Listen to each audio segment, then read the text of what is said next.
Metal market में इस वक्त जबरदस्त तेजी है। सोना और चांदी दोनों ही धातुओं ने रिकॉर्ड स्तर छू लिए हैं। मार्केट में इस वक्त एक अजीब सी रेस चल रही है, लेकिन इस रेस में सोना बाजी मारते दिख रहा है।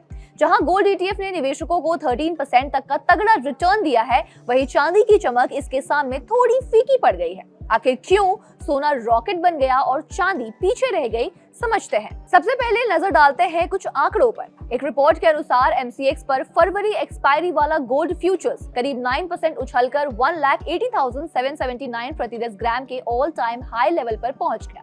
सिर्फ फरवरी ही नहीं बल्कि अप्रैल और जून के कॉन्ट्रैक्ट्स में भी ऐसी ही जबरदस्त तेजी देखने को मिली, और यही वजह है कि गोल्ड ETF निवेशकों की पहली पसंद अभी तक बना हुआ है। अब बात करते हैं चांदी की। चांदी ने भी नया रिकॉर्ड बनाया है। मार्च एक्सपायरी वाला सिल्वर फ्यूचर्स करीब 6% बढ़कर 4,07,456 प्रति किलो के स्तर पर पहुंच गया है।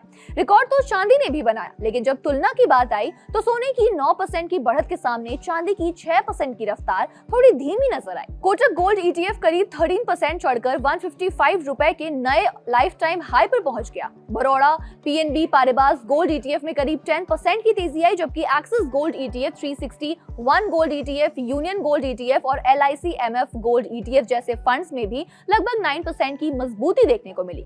इसके मुकाबले सिल्वर ETF की बात करें तो मोतीलाल ओसवाल सिल्वर ETF और निप्पॉन इंडिया सिल्वर ETF जैसे फंड्स में करीब 8% की बढ़त देखने को मिली। लेकिन आखिर ऐसा क्यों हुआ?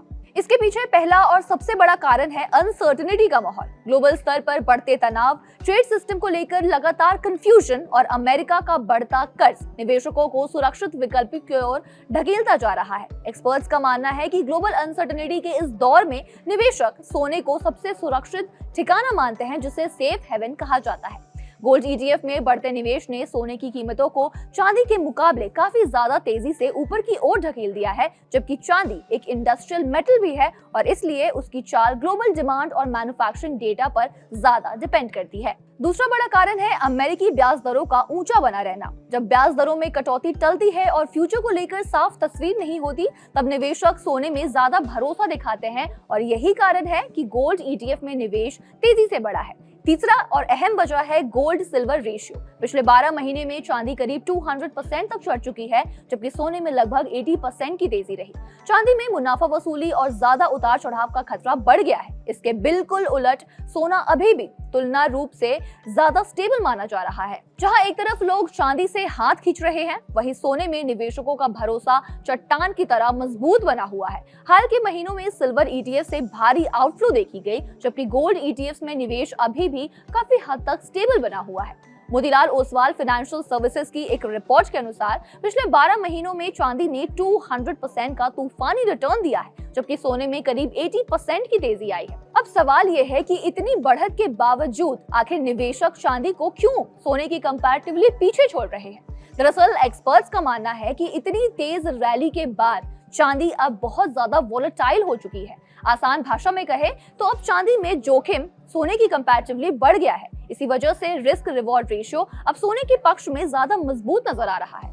सोना निवेशकों को वो स्टेबिलिटी दे रहा है जो इस समय चांदी में कम नजर आ रही है। इसलिए बड़े बड़े ब्रोकरेज हाउसेस ने निवेशकों को एक खास बैलेंस्ड एलोकेशन की सलाह दी है। ब्रोकरेज ने निवेशकों को 75% गोल्ड और 25% सिल्वर का बैलेंस्ड एलोकेशन रखने की सलाह दी है। भले ही शॉर्ट टर्म में निवेशक डिफेंसिव हो रहे हैं, लेकिन चांदी का लॉन्ग टर्म आउटलुक अभी भी सोने की कंपैरेटिवली बेहद शानदार रहा है। एक्सपर्ट्स कहते हैं कि इंडस्ट्रियल डिमांड और सप्लाई की कमी आने वाले समय में चांदी को फिर से रफ्तार दे सकती है, लेकिन फिलहाल के लिए सोना ही असली सहारा है। ऐसे में अगर आप भी निवेश की योजना बना रहे हैं तो एक्सपर्ट के इस 75:25 के फॉर्मूले पर विचार विमर्श जरूर करें।